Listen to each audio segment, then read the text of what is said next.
Hello students, आशा करते हैं आप लोग जो है मॉलिक्यूलर बेसिस ऑफ इनहेरिटेंस जो चैप्टर जो है हमने हाल ही में ख़त्म किया है उसको अच्छे से समझे होंगे। अब जो है इस वीडियो के माध्यम से हम लोग एनसीईआरटी का जो भी क्वेश्चन है उसको डिस्कस करने की कोशिश करेंगे। साथ ही साथ जो मेन टॉपिक्स हैं इस चैप्टर के अंतर्गत जिसका हम लोगों ने अध्ययन किया उसका भी जहाँ भी जिक्र आएगा मैं उसको कोशिश करूँगा कि थोड़ा उसको एक्सप्लोर करते चलूँ। तो सबसे पहले जो है molecular basis of inheritance chapter में हमने सबसे पहले डीएनए के बारे में जाना था। DNA nucleic acid, deoxyribo nucleic acid. DNA में जो है हमने इसका स्ट्रक्चर भी पढ़ा था, इसका जो है मॉडल जो वाटसन और क्रिक द्वारा दिया गया इसका भी अध्ययन हम लोग किए थे। डीएनए जो है बना कैसे है, कोई भी न्यूक्लिक एसिड जो है वो बनता कैसे है, तो इसमें बेसिकली हम लोग पढ़े थे कि पेंटोज शुगर होता है, पेंटोज शुगर यानी 5 कार्बन शुगर होता है, और इसके अलावा जो इसमें नाइट्रोजनस बेस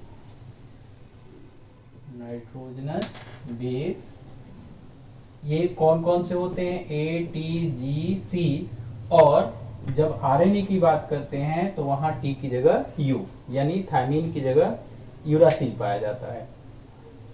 तो ये हो गया। और इसके बाद जो है इसमें फॉस्फेट, पायरोफॉस्फेट भी जिसको कहते हैं, पीपीआई पायरोफॉस्फेट या सिंपली फॉस्फेट भी कहते हैं। ये क्या होता है कि जब जो है पेंटोज शुगर नाइट्रोजनस बेसिस से जुड़ता है तब इस स्ट्रक्चर को हम न्यूक्लियोसाइड्स कहते हैं, न्यूक्लियोसाइड्स।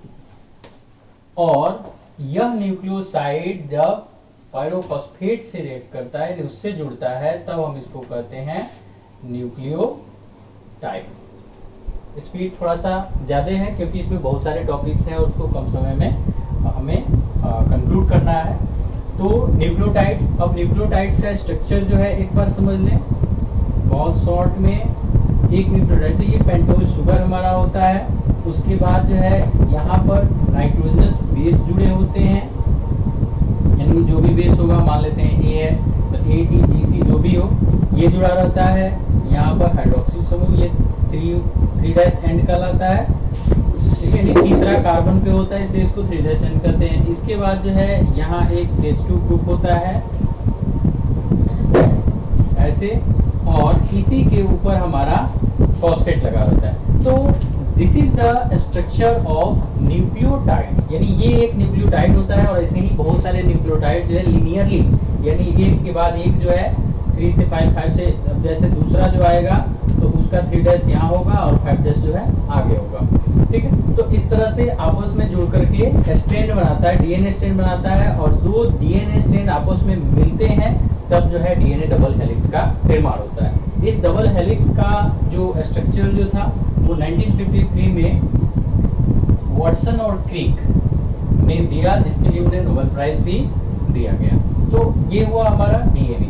अब जो है दूसरा इसमें बात आई डीएनए पैकेजिंग की, क्योंकि हमारा डीएनए जो होता है वो नियरली 1.74 मीटर लॉन्ग होता है, ठीक है। और it is found in each and every cell of our body. हमारी इस बॉडी नहीं, पूरे जो है जितने भी ऑर्गेनिज्म हैं सबके प्रत्येक सेल में डीएनए पाए जाने हैं, और एवरेज मैमेलियन डीएनए जो है वो 2.2 मीटर होता है। तो इतना लंबा अगर डीएनए है तो how it exist in the nucleus that is much smaller than the cell. Cell से भी बहुत ज्यादा छोटा होता है, ठीक है, जिसको हम लोग माइक्रोन वगैरह में मापते हैं। और उतना छोटा होने के बाद उसके अंदर डीएनए, इतना लंबा डीएनए जो है किस तरह से अरेंज हो पाता है, किस तरह से रह पाता है। तो इसके लिए जो दूसरा टॉपिक हम लोग पढ़े वो हेलिक्स, पैकेजिंग ऑफ हेलिक्स कहें या packaging of DNA helix, packaging of DNA helix, यानी किस तरह से ये हेलिक्स जो है 2.2 मीटर का हो या 1.74 मीटर हमारा जो है यह डीएनए कैसे जो है न्यूक्लियस के अंदर रहता है। तो वहां पर क्या होता है कि डीएनए प्लस हिस्टोन प्रोटीन्स, ठीक है। हिस्टोन जिसमें होगा उसी में ये कुंडली पैकेजिंग होती है। हिंदी में इसको कुंडली पैकेजिंग करते हैं, इंग्लिश में हेलिक्स पैकेजिंग करते हैं। तो डीएनए हिस्टोन प्रोटीन के साथ मिल करके, जैसे ये हिस्टोन ऑक्टामर होता है, ये 8 जो है हिस्टोन के मॉलिक्यूल्स होते हैं, 4 तरह के होते हैं। उसमें से जो है दो परत में यानी 2 लेयर में जुड़ करके एक बॉल लाइक स्ट्रक्चर बनाते हैं जिसको ऑक्टामर कहा जाता है। और इसी ऑक्टामर के अकॉर्डिंगली जो है दो राउंड में, यानी एक बॉल हो गया और बॉल के ऊपर जो है ऐसे धागे हम लपेट दिए, तो इस तरह से ये अरेंज होता है। इस पूरे को हम लोग जो है न्यूक्लियोसोम कहते हैं। न्यूक्लियोसोम यानी क्या, तो हिस्टोन ऑक्टामर और रैप्ड विथ डीएनए से वो लपेटा गया रहता है, तब हम उसको जो है न्यूक्लियोसोम, उस स्ट्रक्चर को न्यूक्लियोसोम कहते हैं। और जो हम क्रोमैटिन देखते हैं, यही बहुत सारे न्यूक्लियोसोम जब आपस में जुड़ते हैं, यानी पूरे स्ट्रैंड में जब बन जाते हैं, तो ये बीट्स ऑन ए स्ट्रिंग, ये एक टर्म आता है बीट्स ऑन ए स्ट्रिंग, यानी कि मोतियों की माला जो है, जिसको हम करके जानते हैं उस नाम से। तो ये एक स्ट्रक्चर बनता है कब, जब ये कंडेंस होते हैं, यानी कि ऐसा जो है स्ट्रक्चर हमेशा समझ लीजिए कि यहाँ ऐसे बन गया, ठीक है, इसमें लगभग 200 बेस पेयर एक जो है न्यूक्लियोसोम के अंतर्गत आ जाते हैं, तो ऐसा बन गया। अब ये कंडेंस होगा तो ये काफी जो है नजदीक आ जाएंगे और तो इस स्थिति को हम लोग क्रोमैटिन कहते हैं। और इसके बाद जो है और भी क्रोमोसोमल्स जो है, बहुत सारे नॉन हिस्टोन क्रोमोसोमल प्रोटीन्स जो होते हैं, उन प्रोटीन्स की मदद से यह और ज्यादा कंडेंस होकर के और क्रोमैटिन क्रोमोसोम का निर्माण करती है। क्रोमोसोम, ठीक है। तो इस तरह से इसकी पैकेजिंग हो जाती है। सारा जो है वीडियो डिटेल में आपको पार्ट वाइज है, लेकिन मैं यहाँ जो है थोड़ा बहुत आपको बताते चलूं कि आप एक बार जो है पूरा चैप्टर आपके दिमाग में आ जाए। इसके बाद पैकेजिंग के बाद हम लोग जो है पढ़े थे सर्च ऑफ जेनेटिक मटेरियल, यानी कि इतनी चीजें तो थी, लेकिन ये बिल्कुल पता नहीं था कि actually way DNA is the genetic material, DNA he genetic material है। इसको लेकर के 2 प्रयोग हम लोगों ने पढ़े हैं। इसमें पहला जो है ट्रांसफॉर्मिंग प्रिंसिपल,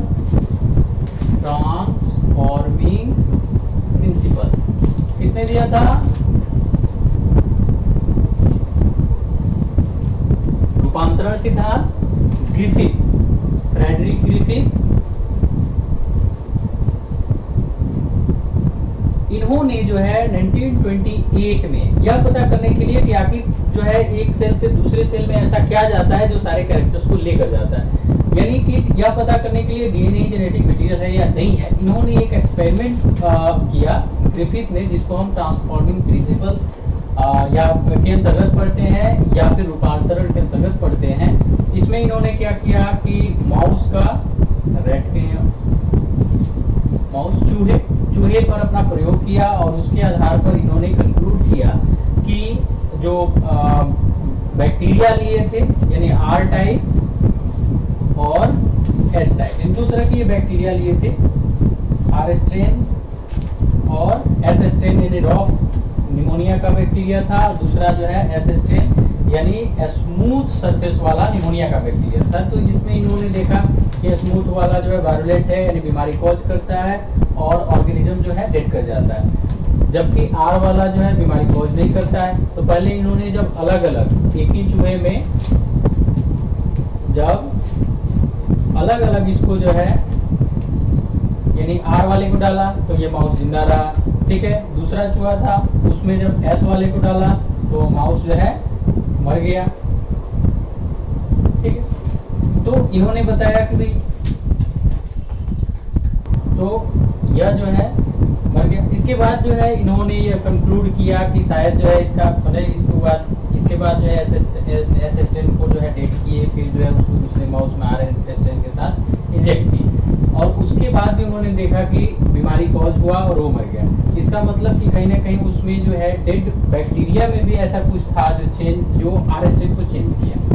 इसके बाद जो है इस प्रिंसिपल के बाद दूसरा जो डीएनए सर्च के बारे में सर्च हुआ, उसमें हर्शे एंड चेज का एक्सपेरिमेंट, जिसको भी हम लोग डिस्कस कर चुके हैं, हर्शे एंड चेज एक्सपेरिमेंट। इसमें इन्होंने क्या किया कि इन्होंने बैक्टीरियोफेज को लिया और बैक्टीरियोफेज में S35 और P32 रेडियो आइसोटॉप्स, दो जो है रेडियो आइसोटॉप्स की सहायता से उन्होंने यह फाइंड आउट करने का प्रयास किया कि आखिर जो है, क्योंकि ये प्रोटीन का हिस्सा होता है, प्रोटीन कोड, और ये जो है डीएनए का या न्यूक्लिक एसिड का हिस्सा होता है।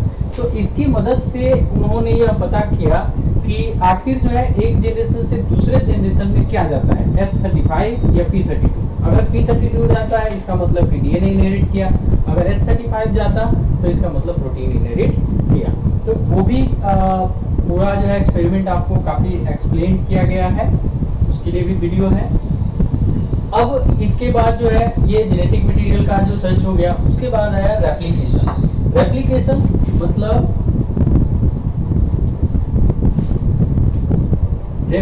मतलब कि डीएनए टू डीएनए,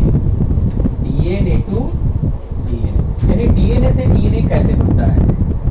यानी कि जब सेल डिवीजन होता है तो एक सेल से दूसरे सेल में डीएनए जाता है, तो आखिर जब तक डीएनए बनेगा नहीं, नया डीएनए स्ट्रैंड बनेगा नहीं, तब तक दूसरे सेल में जाएगा कैसे। तो इसके लिए आखिर डीएनए से डीएनए बनता कैसे है, that is known as replication. अब जो है इसके लिए 3 थ्योरीज दिया गया, एक कंजर्वेटिव, ठीक है। इसके लिए जो है कृति ने क्वेश्चन भी किया था कि एक बार इसको रिपीट कर दे, तो आप जो है अगर पिछली वीडियो भी देखेंगे तो उसमें भी आपको क्लियर हो जाएगा, लेकिन फिर से इसको समझ लीजिए। कंजर्वेटिव मतलब होता है कि ये डीएनए जो पहले सेल में, ये सेल मान लेते हैं कि कोई जो है पेरेंटल सेल है और इसी से जो है डॉटर सेल्स बनने हैं, ठीक है। तो आखिर जो यहाँ एक one set of DNA, one set of chromosome जो है फुल सेट, जिसको 2NM कहते हैं, तो इतना रहता है और वही चीज इसमें भी जाएगा और वही चीज इसमें भी जाएगी। तो एक कहता है कंजर्वेटिव में कि ये डीएनए जैसे है वैसे रहेगा, और दूसरा डीएनए जो दूसरे में जाना है एक नया डीएनए बन जाता है, यानी इस पुराने वाले डीएनए से इसको कोई मतलब नहीं रहता है। इसको हम लोग कंजर्वेटिव थ्योरीज कहते हैं, लेकिन इसको भी बाद में वैज्ञानिकों ने नकार दिया। दूसरा जो है डिस्पर्सिव कहता है कि टुकड़े टुकड़े में, जैसे एक से जो दूसरा बनना है, तो इसमें होता क्या है कि ये जो है पुराना वाला का हो गया, फिर नया सिंथेसाइज हो गया, फिर ये पुराने वाला का हो गया, फिर ये नया सिंथेसाइज हो गया। यानी कि एक ही स्ट्रैंड में कुछ हिस्सा जो है वो नए डीएनए स्ट्रैंड का होता है, न्यूली सिंथेसाइज्ड डीएनए का होता है, और कुछ हिस्सा जो है वो आपको पेरेंटल डीएनए का होता है। इसको भी बाद में वैज्ञानिकों ने नकार दिया। सबसे जो बेस्ट थ्योरी, सबसे एक्सेप्टेड थ्योरी जो रही वो सेमी कंजर्वेटिव,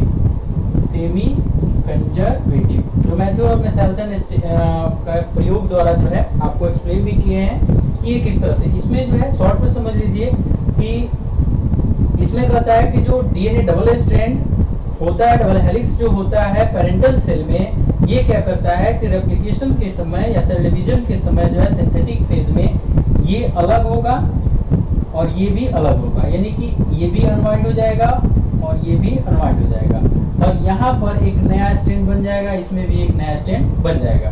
तो एक जो है आपको ये पुराना स्ट्रैंड रहा, यानी पेरेंटल स्ट्रैंड जिसको हम कहते हैं, और इसी के समानांतर यानी एंटी पैरेलली जो है एक नया स्ट्रैंड सिंथेसिस हो गया, और इसको हम लोग सेमी कंजर्वेटिव, मतलब कि आधा ऑलरेडी जो न्यूली सिंथेसाइज्ड डीएनए है आधा पेरेंटल होता है और आधा इसको सिंथेसाइज करना पड़ता है, यानी एक स्ट्रैंड पहले से मिल जाता है और दूसरा स्ट्रैंड इसको सिंथेसाइज करना पड़ता है। तो रेप्लिकेशन होता कैसे है, शॉर्ट में इसका प्रोसीड्यूर समझ लें।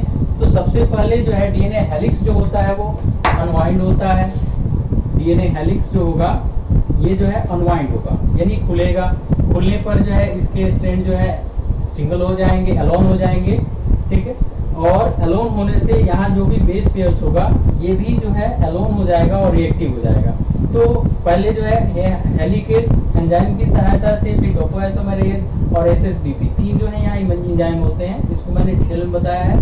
तो ये सारे एंजाइम यहाँ काम करेंगे और नया जो है एक स्ट्रैंड इस पे बनने लगेगा, ठीक है। इनिशिएशन यहाँ आरएनए आएगा, आरएनए प्राइमर आएगा, फिर जो है आगे चल करके धीरे धीरे ये इलोंगेट हो जाएगा, लास्ट में जब पहुंचेगा तो टर्मिनेट हो जाएगी। ध्यान रखेंगे replication end to end process है, यानी एक एंड से शुरू होगा दूसरे एंड पर जाकर खत्म होगा। इसमें वेरियस एंजाइम्स जो है डीएनए डिपेंडेंट डीएनए पॉलीमरेज जो है जरूरी होते हैं यहाँ इस रेप्लिकेशन को कंप्लीट करने के लिए, और रेप्लिकेशन के द्वारा पेरेंटल डीएनए से न्यूली सिंथेसाइज्ड या डॉटर डीएनए बन जाते हैं।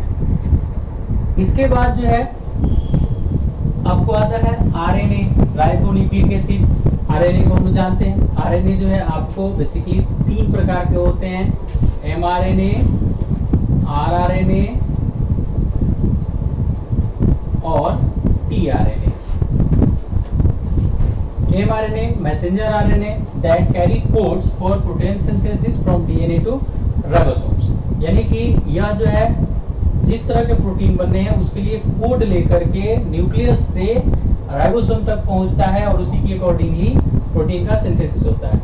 RRNA ribosomal RNA that constitute the ribosome subunits, और tRNA जो है ये ट्रांसफर RNA होता है, it carries corresponding amino acid from cytoplasm to the site of protein synthesis, it means the ribosome। यानी ये क्या करता है कि जो भी अमीनो एसिड चाहिए प्रोटीन बनाने के लिए उसको साइटोप्लाज्म से ले करके, यानी सेल में जहां भी है वहां से ले करके और राइबोसोम तक लाता है, ठीक है, जहां पर जो है वो पेप्टाइड बॉन्ड से जुड़ करके एक दूसरे से पेप्टाइड बॉन्ड से जुड़ते हैं, पेप्टाइड बॉन्ड से जुड़ते हैं और जुड़ करके पॉलीपेप्टाइड का सिंथेसिस करते हैं, प्रोटीन का सिंथेसिस करते हैं। इसमें जो है एक और प्रोसेस हम लोगों ने पढ़ा, ट्रांसक्रिप्शन। ट्रांसक्रिप्शन मतलब कि this is the process by which RNA synthesize from DNA, यानी यह प्रोसेस जो है डीएनए से आरएनए, ठीक है, डीएनए से आरएनए बनता है। ये प्रोसेस जिस एंजाइम द्वारा या ग्रुप ऑफ एंजाइम द्वारा कोऑर्डिनेट किया जाता है उसको हम लोग कहते हैं डीएनए डिपेंडेंट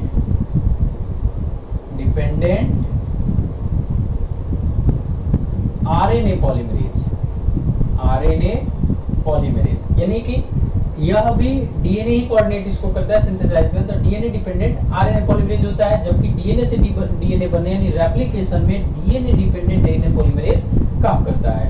इसका भी डिटेल जो है डिस्क्रिप्शन मैंने दिया है वीडियो में, जहां पर ट्रांसक्रिप्शन मैंने पढ़ाया है, तो उसको भी आप लोग समझ लेंगे कि वहां क्या होता है। तो वहां भी वही होगा कि डीएनए हेलिक्स जो है, इसमें ध्यान रखेंगे कि इंड टू इंड नहीं होता है, जहां जरूरी है वहीं पे अनवाइंड होता है। जैसे अगर यहाँ पर स्ट्रक्चरल जीन वो है, ठीक है, या ग्रुप ऑफ जीन्स है, तो वही सिर्फ हिस्सा जो है बबल जैसे एक्सपेंड होगा, एक्सपेंड होकर दोनों स्टेट अलग अलग हो जाएंगे और तब जो है उसी के टेम्पलेट स्टेट पे एमआरएनए का सिंथेसिस या फिर टीआरएनए आरएनए जो भी है उस आरएनए का सिंथेसिस हो जाएगा। तो ये केवल सेगमेंट ऑफ डीएनए में होता है, जबकि रेप्लिकेशन इनटू इंड होता है। इसके बाद जब ट्रांसक्रिप्शन हो जाता है तो एक्चुअली में एमआरएनए बनते हैं। एमआरएनए को भी हम लोगों ने पढ़ा था कि एमआरएनए एक्चुअली में जो डीएनए से सीधे प्रोड्यूस होता है वो होता है एचएनआरएनए, यानी हेटेरोजेनस न्यूक्लियर आरएनए, जो स्प्लाइस होकर के, यानी स्प्लाइसिंग होती है और स्प्लाइस होकर के एमआरएनए में कन्वर्ट होता है, मैच्योरिंग होता है और मैच्योर होकर के तब ये न्यूक्लियस से बाहर आता है। इसके बाद जो है हम लोग अब इसमें पढ़े कि एमआरएनए जो होता है एक्चुअली में वो क्या कैरी करता है, तो कोड कैरी करता है। कौन से कोड होते हैं, ए टी जी सी जो भी हो, सी जी सी टी, सॉरी टी नहीं होगा यहाँ, यू होगा क्योंकि ये आरएनए हो जाता है, ठीक है। तो इस तरह से कोड करता है। अब ये एक्चुअली में क्या है, तो that are the nitrogenous bases, ठीक है, ये नाइट्रोजनस बेसिस होते हैं और तीन के ग्रुप में रहते हैं जिसको हम लोग कोडोन कहते हैं। Each codon codes for a particular amino acid, यानी प्रत्येक कोडोन किसी एक एमिनो एसिड को कोड करता है और इस पूरे जो एक कहेंगे लिखने की जो प्रक्रिया है या लेटर्स जो आते हैं इन सबको हम लोग जो है जेनेटिक कोड एक जो है टॉपिक के अंतर्गत इसका अध्ययन किए थे कि ये जेनेटिक कोड होते क्या हैं। तो जेनेटिक कोड जो है actually sequence of nitrogenous bases होते हैं, दैट इज सीक्वेंस ऑफ बायोमिडिन्स ये जो है ट्रिपलेट होते हैं, 3 के समूह में होते हैं, कॉमालेस होते हैं, कॉमा नहीं होता है, यूनिवर्सल होते हैं, यानी एक कोड जो है लगभग सभी में, कुछ एक्सेप्शन जो था वो मैंने वीडियो में बताया भी है कि कुछ एक्सेप्शन छोड़ के बाकी सभी में, चाहे वो यूनिसेलुलर बैक्टीरिया हो और चाहे वो ब्लू व्हेल हो, द लार्जेस्ट एनिमल, वो सब में जो है एक ही तरह के, यानी AUG जो आया, ये पहला कोड होता है, मेथिओनिन को कोड करता है, और मोस्ट ऑफ द ऑर्गेनिज्म में ये इनिशिएशन कोडोन कहलाता है, इनिशिएशन का काम करता है, कई पे वैलिन भी इनिशिएशन का काम करता है। तो ये अगर एक में मेथिओनिन का काम, मेथिओनिन को कोड कर रहा है तो सारे ऑर्गेनिज्म में मेथिओनिन को ही कोड करता है, जिसको हम लोग जो है यूनिवर्सलिटी के अंतर्गत पढ़ा था कि एक कोड सभी ऑर्गेनिज्म में यूनिवर्सल ही होते हैं। इसके अलावा जो है और भी बहुत सारे जो है उसके फीचर्स हम लोग पढ़े थे, साथ में ये भी पढ़े थे कि वो आखिर जो है वो जो ये 4 होते हैं, ATGC या AUGC, ये 4 चूंकि mRNA के संदर्भ में हम लोग पढ़ रहे हैं, तो AUGC जो होते हैं यही जो है 4x4x4, यानी 3 का अगर कोडोन बनाएगा तो टोटल कितना होगा 64 कोडोन्स में जो है आपको 3 जो है यूनिक कोडोन्स होते हैं, ये स्टार्ट और स्टॉप कोडोन्स होते हैं, जबकि बाकी जो 61 होते हैं वो अमीनो एसिड्स को, स्ट्रक्चरल अमीनो एसिड को कोड करते हैं। इसके बाद जेनेटिक कोड्स के बाद जब हम आए तो उसके बाद ट्रांसलेशन हम लोग पढ़े थे ट्रांसलेशन, यानी mRNA बन गया, mRNA अब कहाँ आएगा तो राइबोसोम पर आएगा, यानी ट्रांसलेशन क्या है तो RNA यानी mRNA से प्रोटीन बनने की प्रक्रिया, ठीक है, यानी mRNA जब सिंथेसिस हो गया तो उसके अकॉर्डिंगली प्रोटीन बनने की प्रक्रिया को हम लोग क्या करते हैं, ट्रांसलेशन करते हैं। ये कैसे होता है तो पहले mRNA सिंथेसिस होता है, वह mRNA जो है न्यूक्लियस से बाहर आता है, बाहर आकर के स्मॉलर सब यूनिट ऑफ राइबोसोम से जुड़ता है, और जैसे ये जुड़ जाता है तो पहला जो भी tRNA कोरस्पोंडिंग tRNA होगा वो एक अमीनो एसिड लेके आता है, और ये कॉम्प्लेक्स जब बन जाता है तब जाकर के इस पर लार्जर सब यूनिट आता है, तब जो है mRNA अकॉर्डिंगली धीरे धीरे नए अमीनो एसिड आते रहते हैं और पेप्टाइड चेन का सिंथेसिस होते रहता है। इसको हम लोग ट्रांसलेशन करते हैं। ट्रांसलेशन के बाद अब होता क्या है कि एक्चुअली में जब ट्रांसलेशन होगा तो बनेंगे क्या, प्रोटीन, और ये प्रोटीन क्या होंगे, आइदर स्ट्रक्चरल और फंक्शनल, यानी या तो कोई ना कोई स्ट्रक्चर बनाएंगे और या फिर फंक्शनल मतलब दैट इज हार्मोन्स और enzymes that catalyses the metabolic reactions. तो आखिर जो है ये प्रोटीन जो बनते हैं एक्चुअली में किसी न किसी कैरेक्टर को, मेंडेलियन कैरेक्टर को क्या करते हैं, एक्सबीट करते हैं या उसको एक्सप्रेस करते हैं। तब जो है हमारा टॉपिक आता है regulation of gene expression, regulation of gene expression, यानी जीन का एक्सप्रेशन कैसे होता है और उसको रेगुलेट कैसे किया जाता है। रेगुलेट मतलब यह होगा कि आखिर जो है सारे जीन है तो सारे जीन एक साथ जो है एक्सप्रेस हो जाने चाहिए, या फिर कुछ जीन जो है हमेशा के लिए दबे रहने चाहिए। लेकिन ऐसा होता है कि जब हमें जिस तरह के प्रोडक्ट्स की जरूरत होती है, जिस तरह के फंक्शन हम लोग को करना होता है, हमारे सेल को करना होता है, उसी के अकॉर्डिंगली जो है जीन एक्सप्रेस होते हैं और प्रोडक्ट का निर्माण होता है, यानी एंजाइम वगैरह का निर्माण होता है। तो आखिर यह कौन निर्धारित करता है कि कब कौन सा जीन फंक्शनल होगा, यानी वो अपना प्रोडक्ट बनाएगा, कब प्रोडक्ट नहीं बनाएगा, किस तरह से बनाएगा, इसी को हम लोग जो है रेगुलेशन ऑफ जीन एक्सप्रेशन के अंतर्गत पढ़ते हैं।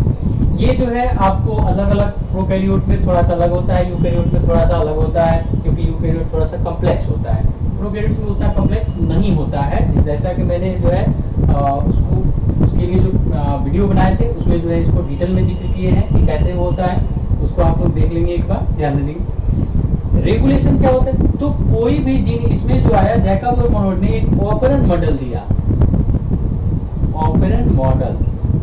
ऑपरेंट मॉडल क्या करता है कि ये कहता है कि कोई भी जीन अकेले स्वतंत्र नहीं है, कोई भी फंक्शन या किसी भी तरह के एंजाइम या किसी भी मेटाबॉलिक रिएक्शंस को कोऑर्डिनेट करने के लिए, कैटालाइज करने के लिए एक ग्रुप ऑफ कोऑर्डिनेटेड जीन, यानी आपस में समन्वय स्थापित किए हुए जीनों का एक समूह होता है, जिसको हम ऑपरेंट कहते हैं। ठीक है। ये ऑपरेंड जो है उस पूरे जीन के फंक्शंस को रेगुलेट करता है, यानी कब उसे एक्सप्रेस होना है, कब एक्सप्रेस नहीं होना है, कब ट्रांसक्रिप्शन होना है, कब नहीं होना है, उसको जो है उस समूह के बारे में जो हम पढ़ते हैं ऑपरेंड। इसमें दो तरह का ऑपरेंड, एक रिप्रेसिव ऑपरेंड, दूसरा जो है या फिर जो है हम रिप्रेसिबल कहते हैं, और दूसरा जो है इंड्यूसिबल या इंड्यूसिबल, ठीक है। इसको रिप्रेसिबल ध्यान रखेंगे, रिप्रेसिबल इंड्यूसिबल। रिप्रेसिबल जो हमेशा चालू रहता है, जैसा कि जीन में हमने बताया था कि कुछ कंस्टिट्यूटिव जीन होते हैं, कुछ नॉन कंस्टिट्यूटिव जीन होते हैं। कंस्टिट्यूटिव जीन जो लगातार जो एक्सप्रेस होते रहते हैं, उनका काम जो है उनके प्रोडक्ट की जरूरत सेल में हमेशा रहती है। और नॉन कंस्टिट्यूटिव जीन यानी कि जो जरूरत पड़ने पे शुरू होते हैं या फिर ट्रांसक्राइब होते हैं और अपना प्रोडक्ट बनाते हैं, जैसे जरूरत खत्म होती है वो बेचारे जो है अपना रजाई तान के सो जाते हैं, मतलब कि वो इनएक्टिवेट हो जाते हैं। तो inducible that is in switch off mode, यानी वो हमेशा बंद रहता है और उसको जो है चालू करने की जरूरत पड़ती है। और दूसरा रिप्रेसिबल जो हमेशा जो है हमेशा चालू रहता है और लगातार प्रोडक्ट बनाते रहता है, जरूरत पड़ने पे इसको बंद किया जाता है। तो ये स्विच ऑन मोड में होता है, ये स्विच ऑफ मोड में होता है। इसमें जो है हम लोग दो चीज पढ़े थे, एक जो है लैक ऑपरेंड,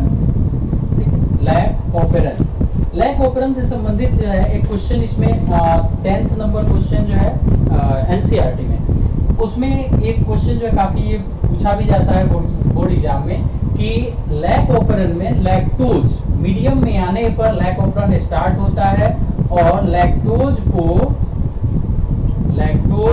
ये तो मतलब ये जो एंजाइम बनाता है या ऑपरेंड, वो लैक्टोज को ग्लूकोज प्लस गैलेक्टोज में तोड़ देता है। लेकिन कहता है कि कभी कभी क्या होता है कि कभी कभी जो है लैक्टोज अधिक डालने पर भी, यानी एडिशन करने के बाद भी कभी कभी क्या होता है कि लैक ऑपरेंड बंद हो जाता है। तो इसके लिए थोड़ा सा हम लोग इसमें समझेंगे कि यह रेगुलेटर प्रोमोटर होता है, फिर जो है रेगुलेटर या आई से इसको डिनोट करते हैं, क्योंकि आर से भी डिनोट करते हैं, प्रोमोटर होता है, फिर ऑपरेटर होता है, और उसके बाद जो है ZYX, यानी इस तरह से जो है मान लें कि ये तीन ये आपको स्ट्रक्चरल जीन है। तो यहाँ क्या होता है कि यह रेगुलेटर जीन, यानी यहाँ से आरएनए पॉलीमरेज जब आगे बढ़ता है तो ये रेगुलेटर जीन जो है रिप्रेसर प्रोटीन का निर्माण करता है, और यह रिप्रेसर प्रोटीन जो है ऑपरेटर साइट को बाइंड किए रहता है, जिससे कि ऑपरेंड बंद रहता है। अब क्या होता है कि लैक्टोज जब हम डालते हैं मीडियम में, तो यह लैक्टोज अंदर आता है और अंदर आकर के रिप्रेसर से जुड़ता है और इसको जो है इनएक्टिवेट कर देता है या इनएक्टिव फॉर्म में ला देता है। जब ये इनएक्टिव फॉर्म में लाता है तो ऑपरेटर साइट खुल जाता है, और खुलने से जो यहाँ आरएनए पॉलीमरेज है ये आगे बढ़ करके और इन सबको ट्रांसक्राइब करता है। अब जब ट्रांसक्राइब करेगा तो एंजाइम बनेंगे, यानी कि एमआरएनए बनेगा, फिर एमआरएनए का ट्रांसलेशन होगा तो एंजाइम बनेंगे। वो एंजाइम क्या करेंगे कि इस प्रक्रिया को कैटेलाइज करेंगे, यानी लैक्टोज को ग्लूकोज और ग्लूकोज में तोड़ने के लिए। कभी कभी क्या होता है कि लैक्टोज जब हम डालते हैं तो वह इनएक्टिव जो रिप्रेसर है उससे जुड़ करके और को रिप्रेसर बना लेता है। हालांकि ये बहुत ही अबनॉर्मल कंडीशन होता है को रिप्रेसर, कभी कभी, ऐसे हमेशा नहीं, लेकिन कभी कभी क्या होता है कि ये को रिप्रेसर बना लेता है। और को रिप्रेसर जब बन जाता है तो ऐसी स्थिति में इसका जो है यह सीधे जाकर के फिर ऑपरेटर से बाइंड कर जाता है, और बाइंड करने के क्रम में यानी यह एक्टिवेट हो गया और एक्टिवेट होकर के जाकर ऑपरेटर से बाइंड कर लिया। तो ऐसी स्थिति में ये ऑपरेंड बंद हो सकता है, ठीक है। तो इसको जो है आप बढ़िया से समझ लें कि कभी कभी, ऐसा नहीं कि हमेशा, कभी कभी जो है लैक्टोज को जो है रिप्रेसर प्रोटीन के साथ जुड़ करके को रिप्रेशन फॉर्म करता है, और यह को रिप्रेसर जो है ऑपरेटर साइट को बाइंड कर जाता है, जिससे कि ऑपरेंड बंद हो जाता है, ठीक है। बाकी जो है आपने रिप्रेसिव पढ़ा है, रिप्रेसिव में हमने ट्रिप्टोफैन ऑपरेंड का डिस्कस किया था, जिसमें कि ट्रिप्टोफैन ऑपरेंड जो है हमेशा ट्रिप्टोफैन अमीनो एसिड को सिंथेसाइज करने के लिए एंजाइम बनाते रहता है। लेकिन कभी कभी जैसे ही ट्रिप्टोफैन का कंसंट्रेशन उस मीडियम में या सेल के अंदर ज्यादा होता है, तो ऐसी स्थिति में ट्रिप्टोफैन ही जुड़ करके कोरिप्रेसर को रिप्रेसर में कन्वर्ट कर देता है और ऑपरेंड को ऑपरेटर साइड पे बाइंड कर जाता है, जिससे ऑपरेंड बंद हो जाता है। ठीक, तो इस तरह से हमने जो है gene expression of gene regulations की भी चर्चा कर ली है। अब इसके बाद जो है हम लोग HGP पढ़े थे, human genome project. Human genome project को जो है एक्चुअली में ये क्या था, तो ह्यूमन जीनोम, जीनोम मतलब कि all the gene present in human races, यानी कि ह्यूमन जाति में जितने भी जीन हैं उन सबको इंक्लूड करने पर ह्यूमन जीनोम कहलाता है।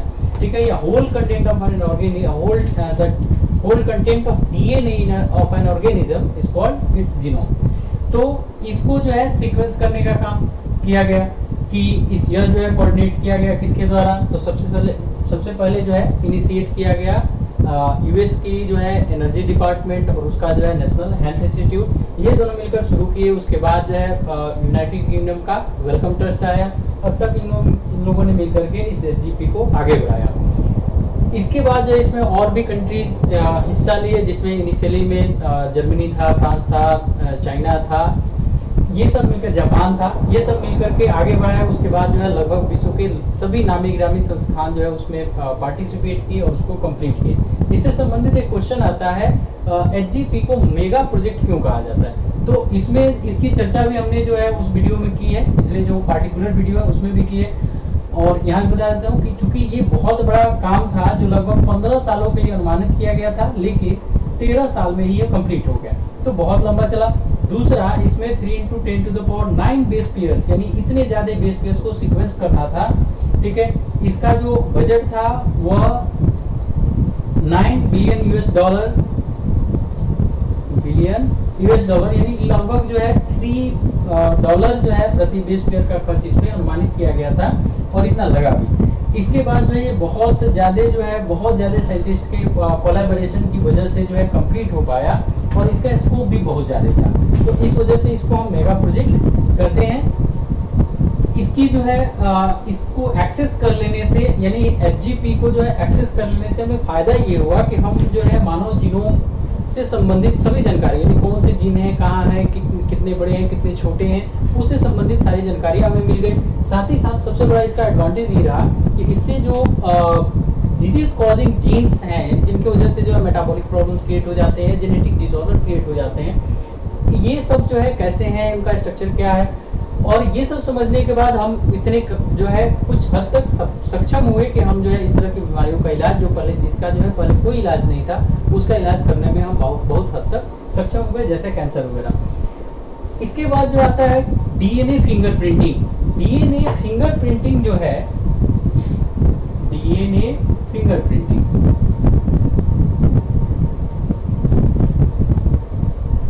DNA फिंगरप्रिंटिंग यानी कि जैसे हमारी उंगलियों के निशान से हमारी पहचान होती है, उसी तरह से प्रत्येक इंडिविजुअल का DNA जो होता है उसका एक अलग ही पैटर्न होता है, जिसको हम पॉलीमॉर्फिज्म के नाम से जानते हैं। पॉलीमॉर्फिज्म मतलब कि arrangement of sequences in different way in an organism या इन द डिफरेंट ऑर्गेनिज्म। अलग अलग ऑर्गेनिज्म में जो DNA के कुछ खास सीक्वेंसेस हैं उनका अरेंजमेंट अलग अलग होता है, उसी आधार पर DNA की फिंगरप्रिंटिंग की जाती है, जिसके बारे में मैंने उस वीडियो में बताया था कि इसमें जो है स्पेशल जो है VNTR को टारगेट किया जाता है, वेरिएबल नंबर टेंडम रिपीट्स, जो रिपीटेटिव DNA के सैटेलाइट DNA, जिसको हम लोग माइक्रो सैटेलाइट जो है मिनी सैटेलाइट्स के अंतर्गत जो है इसको पढ़ते हैं। तो इस आधार पर इन VNTR की पहचान की जाती है कि वो किसी फिंगरप्रिंट में कहाँ है, यानी कहाँ पर कितने लेंथ में जो है वो रिपीट किया हुआ सीक्वेंसेस, और उसी आधार पर एक व्यक्ति का फिंगरप्रिंट तैयार किया जाता है।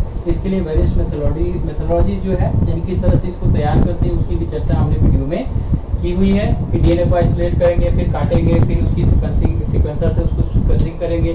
सीक्वेंसिंग करने के बाद नाइट्रोसेलुलर मेम्ब्रेन पे ले जाते हैं, वहाँ ले जा करके उस पर एक्सरे फिल्म चिपकाते हैं, फिर इसको साउदर्न ब्लॉटिंग टेक्निक का इस्तेमाल करते हैं, और तब जा करके उस झिल्ली को जब एक्सपोज करते हैं, तब जा करके हमें जो है वहाँ ब्लैक एक स्पॉट दिखता है और वो ब्लैक स्पॉट एक्चुअली में जो भी प्रूफ्स उस BNTR के कॉम्प्लीमेंट्री जो प्रूफ्स डाले गए हैं उसी प्रूफ का धब्बा होता है, जिससे पता चलता है कि DNA जो है रेपिटेटिव DNA का जो सीक्वेंस था, इन BNTR का जो सीक्वेंस था वो कहाँ पर है और कितने नंबर तक, यानी 2 बार, 10 बार, 20 बार, 1000 बार, कितना बार वो रिपीट हुआ है। इस आधार पर हम DNA फिंगरप्रिंट तैयार करते हैं। इसका उपयोग भी हम लोग जो है पढ़े हैं कि स्पेशली जो है इसका पैटर्निटी को डिटरमाइन करने में, यानी कि कौन किसका जो है बेटा है, कौन किसका बाप है, इसका जो है निर्धारण करने में बायोलॉजिकली, और इसके अलावा जो है अपराधियों की पहचान करने में कहीं से जो है बाल मिल गए या फिर जो है कोई ब्लड मिल गया, ब्लड का सेल मिल गया या किसी तरह का कोई सेल मिल गया, अगर उस व्यक्ति का मिलता है क्राइम सीन से, तो वहां से लेकर के उसकी जो है DNA फिंगरप्रिंटिंग की जाती है और फिर सस्पेक्ट से मिलान किया जाता है कि हाँ फलाना जो है इन पे शक है, तो उनका भी DNA फिंगरप्रिंटिंग किया जाता है और तब उससे मिलाया जाता है कि ये जो पाया गया क्राइम सीन पर वो किसका है। ठीक है, तो इसका जो है सबसे ब्रॉड जो है स्कोप कहें या सबसे ज़्यादा ब्रॉड यूज कहें वो इसी में है। इसके अलावा जो है बहुत सारे क्रॉप कोई पेटेंट को लेकर भी बहुत सारा जो है क्लेम होता है। तो वैसी स्थिति में कि ये क्रॉप जो आपने क्लेम किया कि भाई मैंने इसको मॉडिफाई किया, मैंने बनाया, तो उसका भी DNA सीक्वेंसिंग कर लिया जाता है, फिंगरप्रिंटिंग कर ली जाती है और उससे भी पता चल जाता है कि एक्चुअली में ये जैसा पाया जाता है वैसा ही है कि आपने इसमें कुछ मॉडिफिकेशन किया है। तो ये हालांकि बहुत एडवांस है।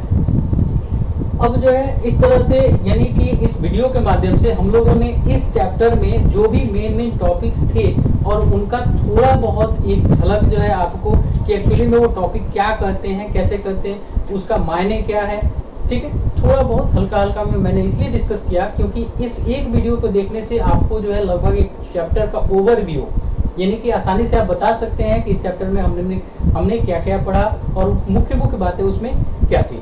इसके बाद जो है हम लोग थोड़ा सा डिस्कस कर लेते हैं अगली वीडियो में जो NCERT के क्वेश्चंस हैं, क्योंकि मैंने इसमें इसलिए नहीं उठाया कि थोड़ा सा जो है वीडियो बहुत लंबा हो जाएगा और हो सकता है कोई क्वेश्चन छूट जाए, इसलिए मैंने सोचा कि इसको एक अलग वीडियो बनाते हैं।